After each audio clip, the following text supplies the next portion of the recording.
दर्द नहीं तो दर्द होगा जीवन में। एक और तो हम में पुरुष को लेकर या स्त्री को लेकर के वासना जागृत करी जाती है फिल्मों, किस्से, कहानियों, समाज, शादी, विवाह, प्रपंच, इनके माध्यम से हम सब के भीतर वासना भड़काई जाती है। और दूसरी ओर यह भी कहा जाता है कि सबसे ऊंचा कौन है? ब्रह्मचारी। अभी ये सेक्स और कैरेक्टर का क्या संबंध है राम जाने, पर वही तुरंत यही बोलती है, मुझे क्या कैरेक्टरलेस समझ रखा। वो अपना वजन उठा रही है, तुम उसको देखो, कुछ दिनों में उसका बाजू इतना मजबूत हो जाएगा कि थप्पड़ मार देगी, फिर अपना समूह लेके हम घूमेंगे। यही होता है दुनिया में। जो अपने काम पे ध्यान देते हैं मजबूत हो जाते हैं, जो काम पे ध्यान नहीं देते वो वैसे ही पीछे छूट जाते हैं। और मैं बहुत छोटा था, 4 साल का था, मेरी निष्ठा सबसे ज्यादा हनुमान जी में। मेरी उम्र सर 35। एक समय पे एक विपरीत लिंगी की आवश्यकता महसूस होती है। ऐसा लग ही रहा अगर आपको कि चाहिए है तो एक रख लीजिए घर में। कौहकना बोलते हैं उसको गांव में, वो जो ऐसे खड़ा होता है, स्केयर क्रो। स्केयर क्रो देखा है?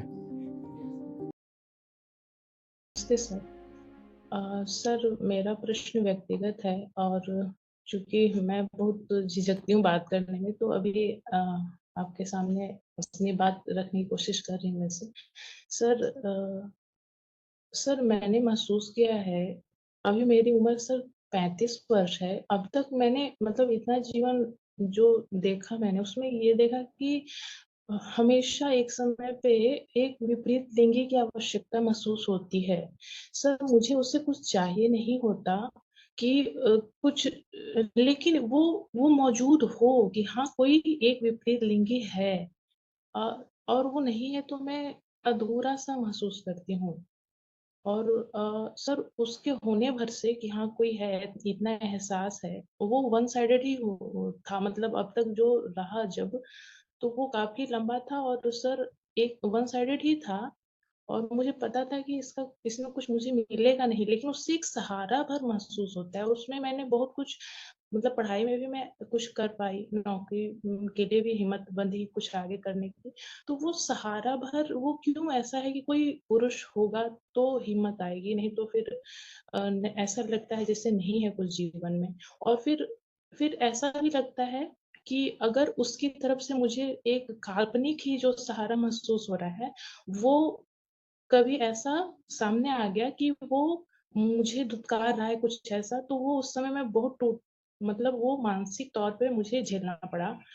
तो और फिर अभी भी ये सारी चीजें हैं, मतलब वो दूसरा कोई व्यक्ति, दूसरे किसी व्यक्ति को लेके। तो सर ये ऐसा क्यों है? मतलब मुझे पता होता है कि कुछ हासिल नहीं होगा, लेकिन उसकी मौजूदगी मैं क्यों चाहती हूँ कि जीवन में कोई एक हो, एक सहारे के तौर पे।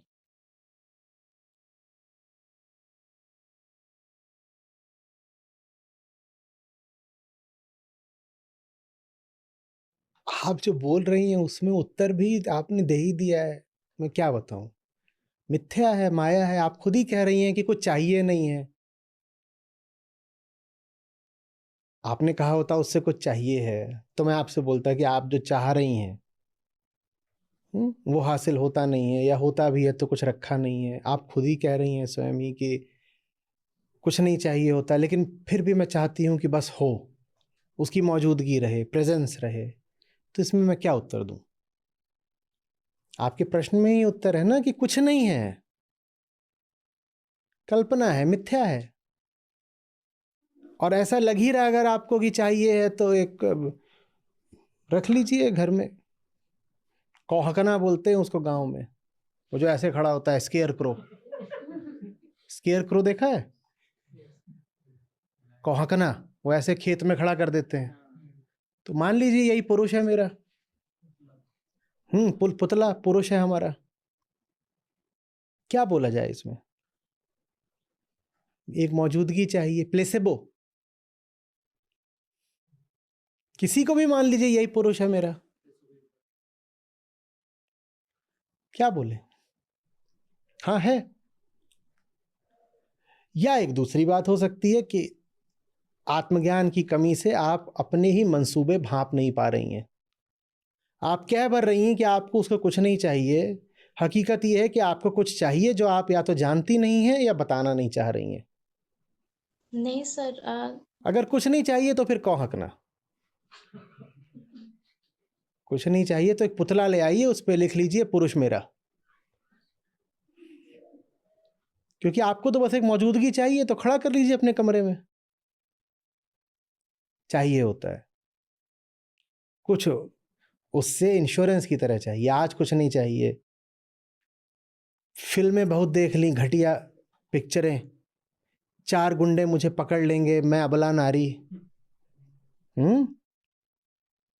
अबला जीवन हाय तुम्हारी यही कहानी, आंचल में है दूध और आंखों में पानी, मैं छोटी सी नारी, आ गया गुंडा पकड़ ली सारी। फिर वो कूदेगा मेरे सपनों का व्यापारी, और सबको ऐसे एकदम रजनीकांत की तरह 2 को घूंसे मारे, 4 को लात मारी। यही सब होता है और क्या। आज काम नहीं आ रहा, आपातकाल में काम आएगा। कभी ना कभी तो कोई गुंडा आएगा ना, सारी खींचेगा, तब वो द्रौपदी के कृष्ण की तरह मेरी लाज रखेगा। यही सब होता है, कुछ नहीं। कहानियां, तथ्य बता रहे हैं कि आपका आवश्यकता नहीं है, आप स्वयं ही स्वीकार कर रही हैं कि नहीं, जरूरत तो कुछ भी नहीं पड़ती, लेकिन दिमाग में कहानियां बैठी हुई हैं, फितूर। कुछ समाज ने बैठा दी है, अब स्वार्थ ने पकड़ लिया है उनको। बाहर समाज है, भीतर स्वार्थ है। समाज ने कहानियां दी और स्वार्थ ने उन कहानियों को झट से लपक लिया कि मर्द तो होना चाहिए ना, मर्द नहीं तो दर्द होगा जीवन में। ये आपकी तरफ से नहीं है, मर्दों को भी यही है कि नहीं उससे चाहिए तो कुछ नहीं है, पर अगर एक होती तो अच्छा। तुम्हें उससे कुछ चाहिए नहीं है झुन्नू, तो जैसे ही धनिया फिर आई तुम्हारी जिंदगी में, तो 1 साल में कैसे आ गया नुन्नू। तुम तो बोल रहे हो तुम्हें उससे कुछ चाहिए नहीं था। जब कुछ चाहिए नहीं था तो ये नुन्नुआ कहां से आया। तो जाहिर सी बात है कि चाहिए तो था। नुन्नू का पैदा होना बता रहा है कि तुम्हें उससे क्या चाहिए था, पर तुम स्वीकारोगे नहीं। ये तुम्हारी नैतिकता है, कोरी नैतिकता, पाखंडी नैतिकता, कि तुम स्वीकारोगे भी नहीं कि तुम्हें धनिया से क्या चाहिए था। तुम बोलोगे नहीं कुछ चाहिए नहीं होता है, वो एक बस यूं ही अकेलापन होता है, एक हमसफर चाहिए होता है जिससे हम अपने जज्बात बांट सकें। इस तरह की बहुत सी बकवास हमें रोज लिखी हुई आती है। कभी ईमेल पर आती है, कभी वीडियो पे कोई कमेंट करेगा। ये सब खूब होता है कि अरे आप क्या जानो प्रेम। आप तो कहते हो बार बार कि प्रेम माने सिर्फ सेक्स होता है। प्रेम माने होता है कि जिंदगी में कोई हो हमारी तन्हाइयों में हमसफर। हाँ, कंपेनियनशिप, सोलमेट, हाँ साथी। मैं तो भी एक बात पूछ रहा हूं झुन्नू से, जब तुझे कुछ नहीं चाहिए था तो नुन्नू कहां से आया।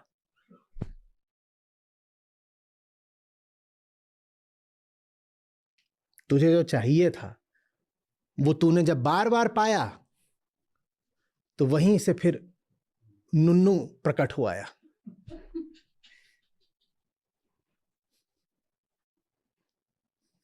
ठीक बोल रहा हूं। पर समाज ठीक वैसे जैसे हमको तमाम तरीके के विषय देता है, उसी तरह समाज हमें नैतिकता का ढक्कन भी देता है। बिल्कुल वैसे जैसे कानून कहता है, हाँ भाई, वहां देखा रहता है कि सरकारी भांग की दुकान, लाइसेंसी बियर की दुकान देखा है, और उसके थोड़े आगे लिखा होगा अरे शराब पीना बुरी बात है, और शराब पियोगे तो जो भी है पुलिस ले जाएगी या नर्क में सड़ोगे। ये कैसी बात है। अगर इतनी बुरी बात है तो वैसे ही सिगरेट के डब्बे पे वो कैंसर की शक्ल लगा देंगे, तो सिगरेट बिकने क्यों दे रहे हो। सिगरेट बेच के तुम टैक्स भी इकट्ठा कर रहे हो। इतनी सिगरेट है, उसमें आपको क्या लगता है कि कागज या तंबाकू का दाम होता है। सारा का सारा दाम टैक्स का होता है। सरकार उसमें खूब टैक्स बनाती है सिगरेट पे। लेकिन वही सरकार आपको यह भी बताना चाह रही है कि, तो समाज ये करता है हमारे साथ। एक और तो वो हम में वासनाएं जागृत करता है, और दूसरी ओर उस पर नैतिकता का ढक्कन लगाता है कि जैसे प्रेशर कुकर को नीचे से आग दो और ऊपर से ढक्कन लगाओ, तो हम तो उबल जाते हैं भीतर पूरे तरह से, दबाव ही दबाव बढ़ जाता है। एक और तो हम में पुरुष को लेके या स्त्री को लेकर के वासना जागृत करी जाती है। फिल्मों, किस्से, कहानियों, समाज, शादी, विवाह, प्रपंच, इनके माध्यम से हम सब के भीतर वासना भड़काई जाती है। और दूसरी ओर यह भी कहा जाता है कि सबसे ऊंचा कौन है? ब्रह्मचारी। और जो ये बोल दे कि मुझे तो जीवन में किसी पुरुष या स्त्री की जरूरत ही नहीं, उससे ज्यादा पवित्र कौन हो सकता है? तो हम फंस जाते हैं। हम में वासना भी उबल रही होती है, और वासना माने सिर्फ दैहिक वासना नहीं होती, मानसिक इच्छाएं भी सारी, मैं उनको सबको वासना की श्रेणी में रख रहा हूं। भीतर हमारी इच्छाएं भी उबल रही होती हैं, लेकिन मुंह से हम स्वीकार भी नहीं कर पाते कि हमारे भीतर इतनी इच्छाएं हैं, क्योंकि स्वीकार करेंगे तो अपवित्र कहलाएंगे, स्वीकार करेंगे तो भोगी कहलाएंगे, हवसी कहलाएंगे। कोई जाकर के सीधे बोल दे कि मुझे पत्नी इसलिए चाहिए क्योंकि सेक्स करना है, दुनिया कहेगी छिच्छी। और अच्छा किसको माना जाता है? जो महापाखंडी हो, जो जाके बोलते नहीं मुझे तो बस तन्हाइयों में एक हमसफर चाहिए। तन्हाइयों में हमसफर चाहिए तो लड़की काहे को चाहिए? दादाजी के साथ बैठ बेटा, दादाजी बहुत ज्ञान की बातें बताएंगे, जाके उनका पांव दबा दे, 4 दिन के मेहमान हैं। दादाजी को भी बहुत तन्हाई जब से दादी जी गई हैं।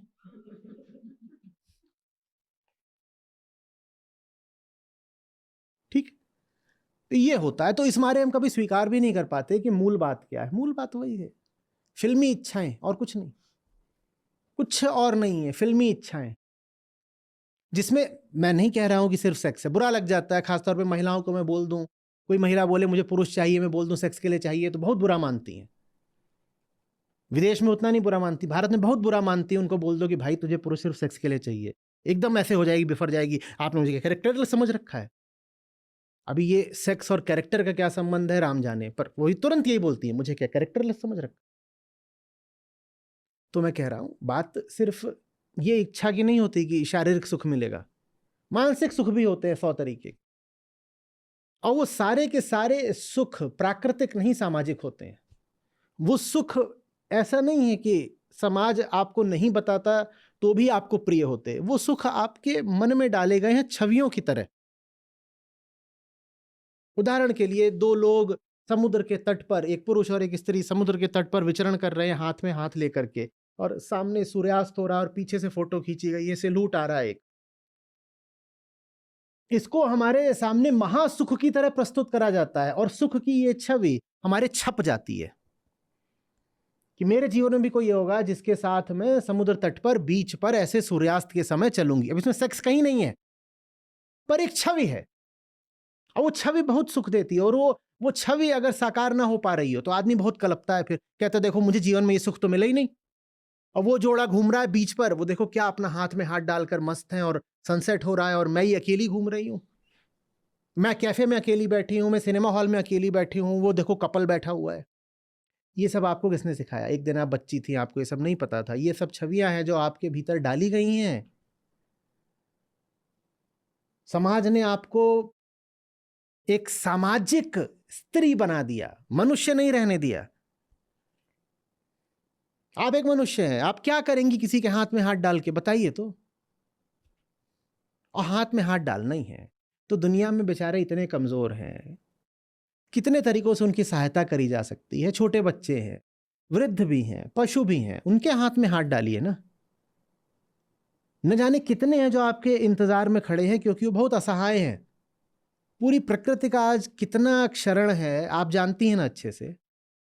आप जाकर के उनको अपने जीवन में क्यों नहीं लाती? आप कहती हैं एक प्रेजेंस चाहिए, तो जीवन को किसी बड़े उद्देश्य की प्रेजेंस क्यों नहीं देती? किसी पुरुष की प्रेजेंस ही क्यों चाहिए?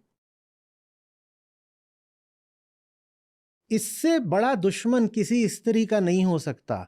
ये जो भाव है, I need a man in my life,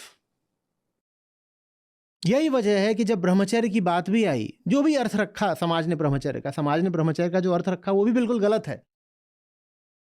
लेकिन जब ब्रह्मचर्य की बात भी आई, सेलिबेसी की, तो उस दिशा में पुरुष ही ज्यादा गए, क्योंकि पुरुषों के लिए कम से कम एक ये कल्पना संभव थी कि स्त्री के बिना जिया जा सकता है। स्त्रियों को तो समाज ने ये कल्पना भी नहीं करने दी कि पुरुष के बिना जिया जा सकता है। तो ब्रह्मचारिणी स्त्री के उदाहरण आपको बहुत कम मिलेंगे, बहुत कम, पुरुषों की अपेक्षा 1/10। स्त्री को यह अनुमति ही नहीं दी गई कि वो सोच भी पाए कि पुरुष के बिना जीवन हो सकता है। स्त्री को तो ऐसा कर दिया गया कि तुम्हारी जिंदगी में अगर पुरुष नहीं है तो फिर तुम्हारी जिंदगी ही कहां है, तुम बर्बाद हो। और बीच में तो एक दौर ऐसा था कि तुम्हारे जीवन में अगर पुरुष नहीं है तो मरी जाओ ना।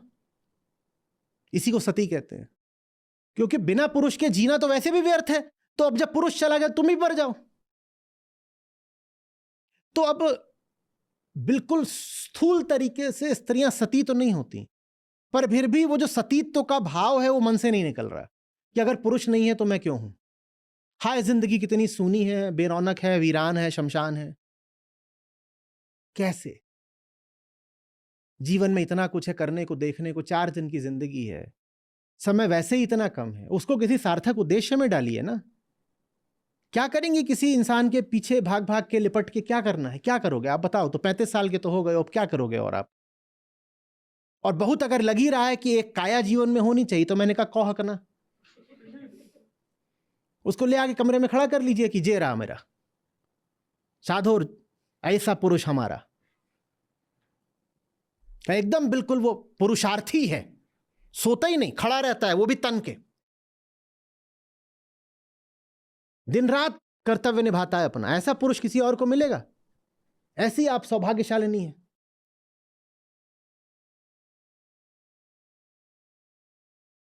मैं बार बार पूछा करता हूं अपनी भाषा में, जोड़ीबाजी के लिए पैदा हुए हो, ये तुम्हें किसने सिखाया?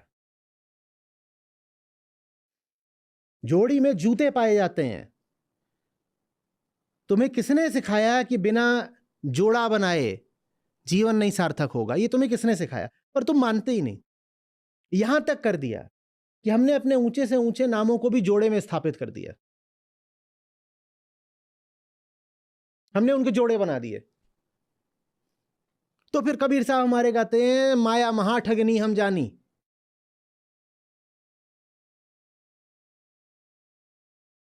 तीर्थ में मंदिर में मूरत बन बैठी, तीर्थ में भई पानी,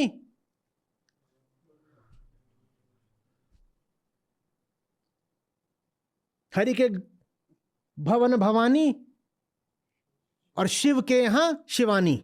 उन्होंने कहा ये जो तुमने शिव और परमात्मा के भी जोड़े बना दिए हैं ना, ये माया ही है, माया महाठगिनी हम जानी, कि तुम जोड़ेबाजी के बिना मानते ही नहीं हो। मैं नहीं बोल रहा हूं, जो हमारे उच्चतम संत हुए उन्होंने ये बात बोली है कि तुम अपने अवतारों को भी बिना जोड़े के जीने नहीं देते।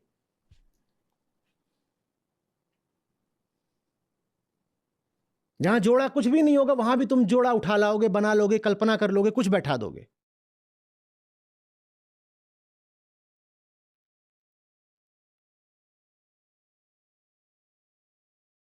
तो छोटी सी बच्ची होती है तभी से उसके मन में बात आ जाती है। वो मंदिर में भी जाती है तो जोड़ा देखती है, वो सिनेमा हॉल में भी जाती है तो बताओ मंदिर और सिनेमा हॉल में क्या अंतर हुआ? दोनों ही जगह उसे क्या दिखाई दिए?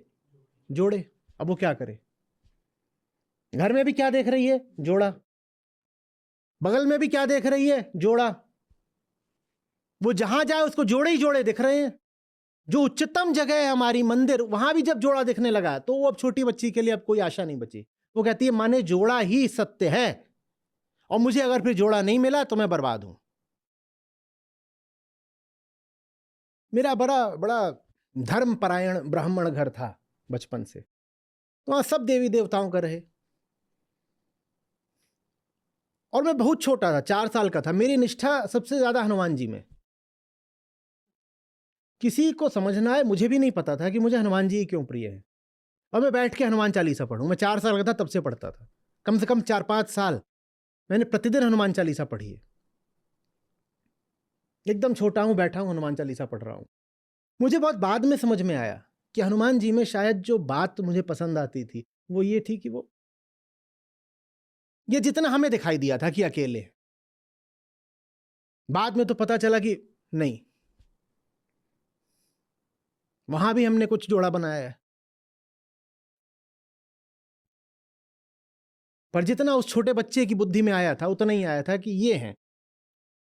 इतना स्पष्ट नहीं था तब, पर ये मुझे ठीक लगता। एक तो अच्छा लगे कि और उनकी गदा, हीमैन का जमाना था, लेकिन इस गदा से तो हीमैन को भी मारें तो साफ हो जाएगा, बड़ा अच्छा लगे मुझे। निस्वार्थी हैं, अपने लिए कुछ नहीं चाहते, कुछ कर भी रहे हैं तो राम के लिए कर रहे हैं।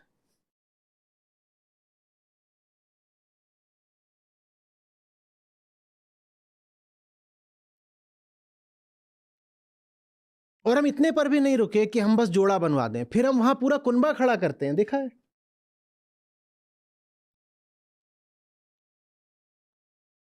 वाल्मीकि रामायण में बहुत लोगों का मानना है कि उत्तरकांड जोड़ा गया है, और उत्तरकांड में क्या है? हम में चैन ही नहीं मिलता जब तक हम पूरा कुनबा न खड़ा कर दें। अब देखिए उदासी, देखिए कैसे छाई हुई है चेहरे पे। आपको मैंने इतना अच्छा उपाय बता दिया है, बढ़िया आपको कौहकना दिया, उसकी वफादारी अनंत है। मजाल है कि वो आपकी आज्ञा के बिना 1 इंच भी हिले। ऐसा पुरुष तो किसी भी स्त्री का सपना होता है ना। मैं कहूंगी चल तो चलेगा, मैं कहूंगी रुक तो रुकेगा, मैं कहूंगी खड़ा हो जा, खड़ा हो जाएगा, बैठ जा। ऐसा दिया आपको पुरुष, कौहकना। अब क्या उदासी है बताओ? हाँ, ये टेडी बियर रख लो। बहुत सारी लड़कियां होती हैं छोटे से ही उनको टेडी बियर के साथ सोती हैं। Teddy bear.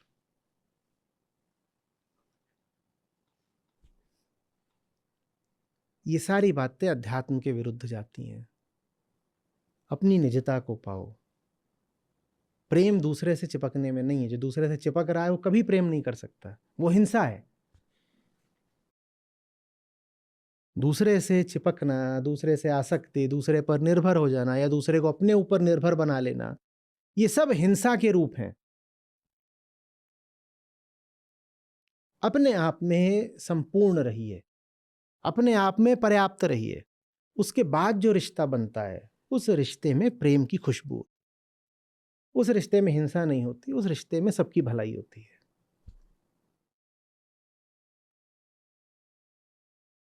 मैं तो सोच रहा था और बोलूं, देखो इन्होंने जल्दी से हाथ जोड़ लिए।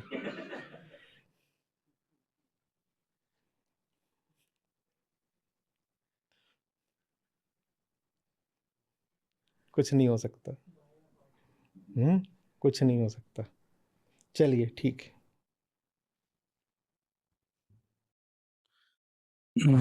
अच्छा जी,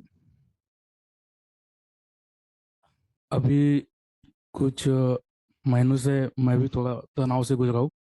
मैं थोड़ा आसक्त हो गया था कि अपना उम्मीद, जो आगे वाले से जो उम्मीद रहती है वो उम्मीद कभी पूरी नहीं होती, क्योंकि जो डिजायर बोलते हैं ये कभी ख़त्म नहीं होती है।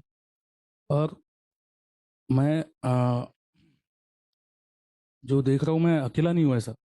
मैं, मेरे जैसे बहुत है। मैं जैसा अभी स्विमिंग क्लास जाता हूँ, उसमें भी जो कोचिंग लगाए हो, उसमें जो कोच है वो ज़्यादा, मैं पैसे दे के भी उनको एज ए कोच लगाया हूँ, फिर भी मुझ पे ध्यान नहीं देते। लेकिन जो लड़कियाँ रहती है उनके पास बराबर चले जाएंगे, या बिना वो पूछ भी नहीं रहे फिर भी उनको जान उसके उनको गाइडेंस मिलेगा, सब मिलेगा, और हम अलग ही बैठ जाए। मैं अलग ही हूँ, जिन्हें पैसे दे के भी हमने लगाया। या आप जिम में भी जाओ, वहाँ पे भी सेम है। आप उनको, अपना जो पर्सनल ट्रेनर भी है वो फिर भी आप रुकिए ऐसा बोल के फट से चला जाएगा वो। कोई वुमन है या लेडीज़ है उसके पास, उसको जानबूझ के कहीं उसके अंगों को हाथ लगाएगा, या जो भी आपत्तिजनक ऐसे कुछ हाथ वाथ लगाना। ये मैंने देखा कि ये सब, ये ऐसा हमें भी लगता है, हमें भी, मुझे भी कुछ कहीं ना कहीं वो कामना है कि मैं भी ऐसे कुछ हाथ लगाऊं। मुझे भी कहीं कहीं ना कहीं ये इच्छा उठती है, तो मतलब ये भी मेरे जैसी ही है।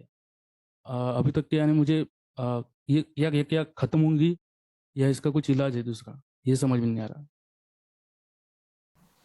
आज ये है कि ट्रेडमिल पे चढ़ जाओ, 20 मिनट दौड़ो और अपने लिए वहाँ पे टारगेट सेट करके रखो कि 5 किलोमीटर दौड़ना है और 500 किलो कैलोरी जलानी है। जब हफर हफर करोगे तो लड़की खुद ही नहीं याद आएगी।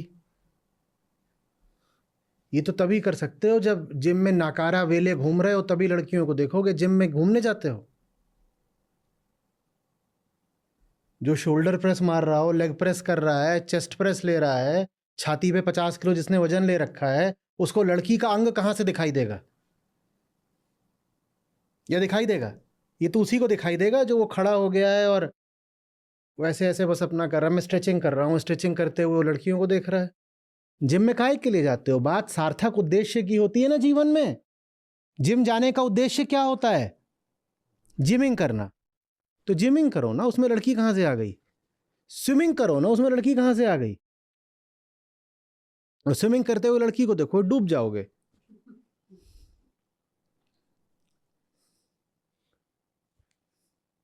ट्रेडमिल पे भाग रहे हो, आप तो जिम जाते हो, भागे होगे ट्रेडमिल पे, सांस फूल रही है, और जब भी किसी ने कभी टाइम सेट किया हो कि इतने मिनट भागना है, तो वो अच्छे से जानता है मैं क्या बात बोल रहा हूँ।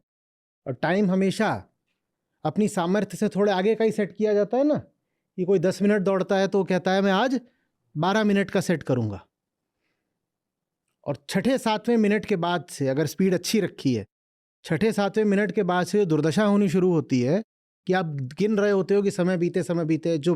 जो 12 मिनट वाले होते हैं वो 15 मिनट सेट करते हैं, 15 मिनट वाले 20 मिनट सेट करते हैं। ये सब करा है कि नहीं करा है? और उसमें तो आदमी के दिमाग में बस एक चीज़ घूम रही होती है, समय, स्पीड, कैलोरी, जो भी आपने सेट करा है। यही जीवन जीने का सूत्र है। सारा ध्यान किस पर लगा दो? काम पर लगा दो। जिस काम के लिए विवेकानंद कहते थे वर्ल्ड जिम, वो कहते थे दुनिया ही एक जिम है जहां तुम आए हो अपनी मांसपेशियां मजबूत करने, कष्ट सह सह करके। कहते थे यहाँ हर चीज़ एक कष्ट का स्रोत है। जिम में ऐसा कुछ भी नहीं है तुम्हें कष्ट नहीं देता। जिम में एक एक जो चीज़ रखी हुई है वो तुम्हें कष्ट देने के लिए ही रखी हुई है। कहते थे वर्ल्ड एक जिम है जहां तुम आए हो कष्ट सह सह करके बाजू बनाने। लड़की देखने थोड़ी आए हो वहाँ पे। तो लड़की देखोगे तो बाजू कहाँ से बनेगा? हाँ, लड़की का बाजू बन जाएगा, वो तुम्हें नहीं देख रही है। वो अपना वजन उठा रही है, तुम उसको देखो। कुछ दिनों में उसका बाजू इतना मजबूत हो जाएगा कि थप्पड़ मार देगी, फिर अपना समूह लेके हम घूमेंगे। यही होता है दुनिया में। जो अपने काम पे ध्यान देते हैं वो मजबूत हो जाते हैं, जो काम पे ध्यान नहीं देते वो वैसे ही पीछे छूट जाते हैं। ट्रेनर भी ऐसा अपना धंधा गंवाएगा, क्योंकि जिम में ज़्यादा तो लड़के ही जाते हैं। मान लो लड़के लड़कियां बराबर भी जा रहे हैं, पर अगर ये बात बिल्कुल जाहिर हो गई, सब देखने लग गए कि ये साहब एक वर्ग पर ज़्यादा ध्यान देता है, एक लिंग पर ज़्यादा ध्यान देता है, तो ऐसे ट्रेनर को कोई हायर करेगा? आपको किसी दूसरे ट्रेनर का विकल्प मिलेगा, आप उधर चले जाओगे ना, कहोगे ये तो लड़कियों पर ध्यान देता है, हम पे ध्यान ही नहीं देता, हमारा पैसा बर्बाद हो रहा है इसके साथ। तो ऐसे ट्रेनर का भी धंधा डूबेगा, ऐसे स्विमिंग कोच का भी धंधा डूबेगा। उनको डूबने दो, आप क्यों डूब रहे हो? इसमें कोई नाइंसाफी की बात थोड़ी है कि मेरा कोच लड़कियों पे ध्यान देता है, मुझ पे नहीं देता। ऐसे कोच का धंधा चलना नहीं है। कितने दिन चलेगा ऐसे का धंधा? और ऐसा कोच जो वासना के कारण लड़कियों पे ध्यान देता हो, इसका स्कैंडल जरूर फूटेगा किसी ना किसी दिन। आए दिन फूटते रहते हैं।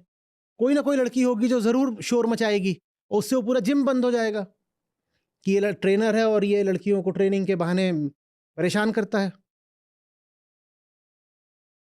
जिम ही बंद होगा। इसमें आप क्यों अपने आप को फंसा रहे हो?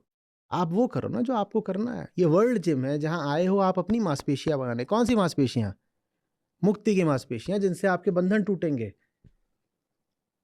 आपको क्या करना है और बातों में सोच के? मेरे ऑफिस में गॉसिप होती है, ऑफिस में गॉसिप होती है, तुम्हें पता ही क्यों है? तुम ऑफिस क्या करने गए हो?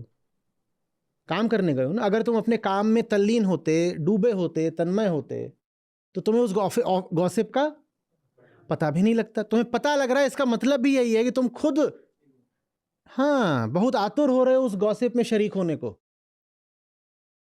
नहीं तो पता ही क्यों है इन बातों का? हो रहा होगा, हमें क्या पता।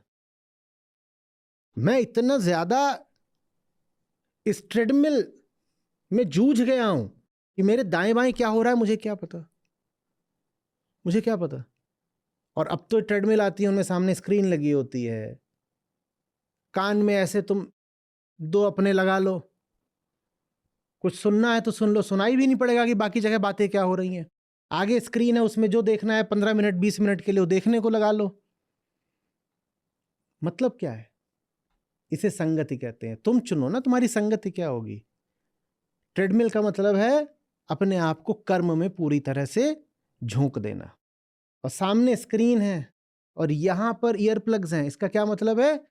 अपनी संगति में विवेक से फैसला करना।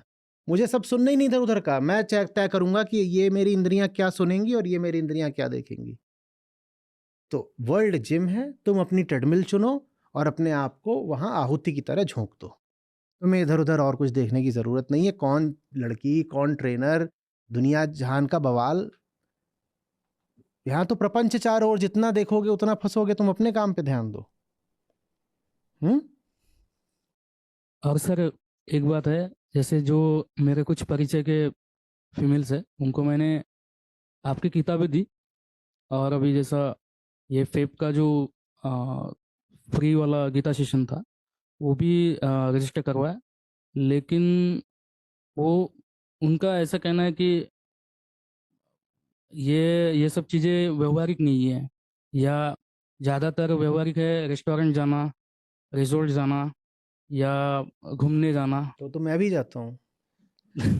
इसमें व्यवहारिक अव्यवहारिक की क्या बात है? किताबें देना, उनके यानी फूल देना, जैसे बोलते हैं ना, एक मैंने कुछ सुना था कि जो आपका हितचिंतक होगा, आपका ही वीडियो था, वो आपको फूल की जगह, गुलाब की जगह बुक्स देंगे। तो वो सब चीज़ें उनको समझ में नहीं समझ में आती तो आप क्यों परेशान हो? एक मशीन काम नहीं कर रही है, दूसरी मशीन पे काम करो। या ये बोलोगे कि इस जिम की ये मशीन काम नहीं करती तो नहीं करूँगा। आपको चेस्ट की एक्सरसाइज करनी है, आपको लेग्स की करनी है, वो एक नहीं 4 मशीनों पे 4 अलग अलग तरीके से हो सकती है, आप कर लो। और कई बार जब कोई मशीन नहीं होती है, आप घर में हो, तो भी हो जाता है। फ्री वेट ट्रेनिंग भी होती है। लेकिन सर अगर वो मशीन परमानेंट चिपक गई है आपके साथ तो आप कुछ नहीं चिपकता। आज क्या समझाया है? ये इन्होंने कौन सी बात कर दी? ये इन्होंने बात कौन सी करी अभी अभी? बाल वैराग्य वाली बात करी है कि बाहर वाले ने आके पकड़ लिया है, कोई नहीं चिपकता, तुम चिपकते हो। ये ऐसी सी बात है। अरे मैं क्या करूं, ट्रेडमिल मुझे दौड़ा रही है। मैं क्या करूं, ये ट्रेडमिल मुझे दौड़ा रही है। अच्छा, बटन किसके हाथ में है? ट्रेडमिल का बटन तुम्हारे हाथ में है या तुम्हारा बटन ट्रेडमिल के हाथ में है? हाँ तो दबाओ ना। ट्रेडमिल ने क्या किया है? जो करा है तुमने करा है, क्योंकि एकमेव कर्ता अहंकार होता है। जगत कर्ता नहीं होता, अहंकार कर्ता होता है। आपने एक बात बोली थी, विवाह जो लीगली भी चिपक जाता है आदमी, वो उससे निकलना बहुत मुश्किल हो जाता है। मुश्किल तो सभी कुछ है, असंभव कुछ भी नहीं है। लीगली बोला तो, मुश्किल तो सभी कुछ है। ये गली की वो गली, लीगली की इलीगली, सब। क्या लीगली क्या बोल रहे हो? विवाह कर लिया है गलत विवाह। तो वो जानो, तुम, मैं नहीं जानता। यहाँ बोल रहे हैं गलत विवाह कर लिया है, घर जाके कहेंगे गलत गुरु कर लिया है। अभी तुम, ये तो, इस पर मेरी कोई टिप्पणी नहीं है। मोटी माया सब तजे, जीनी तजी न जाय।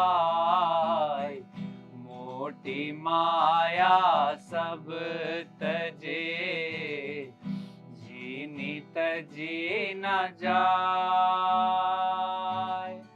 पीर पैगंबर औलिया, जीनी सबको खाए रे साधो, जीनी सबको खाए। माया मन की मोहिनी, सुर नर रहे लुभाए। माया मन की मोहिनी, सुर नर रहे लुभाए। इन माया सब खाइया, माया कोई न खाए रे साधो, माया कोई न खाए। माया तो ठग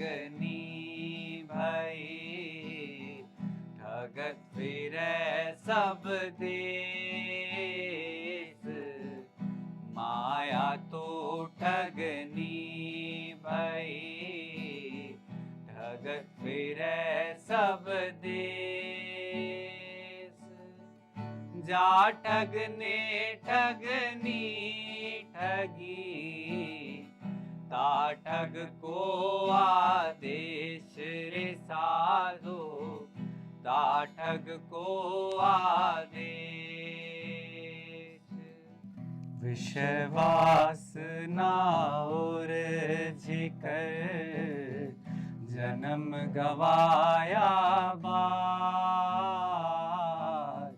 विश्वास ना और झिकर, जन्म गवाया बार। अब पछतावा क्या करे, निज करनी कर याद रे साधो, निज करनी कर याद। माया छाया एक सी, बिरला जाने को। माया छाया एक सी, बिरला जाने को। भगता के पीछे लगे, सम्मुख भागे सोए रे साधो, सम्मुख भागे सोए। माया मरी न मन मरा, मर मर गया शरीर। माया मरी न मन मरा, मर मर गया शरीर। आशा तृष्णा ना मरी, कह गए दास कबीर रे साधो, कह गए दास कबीर।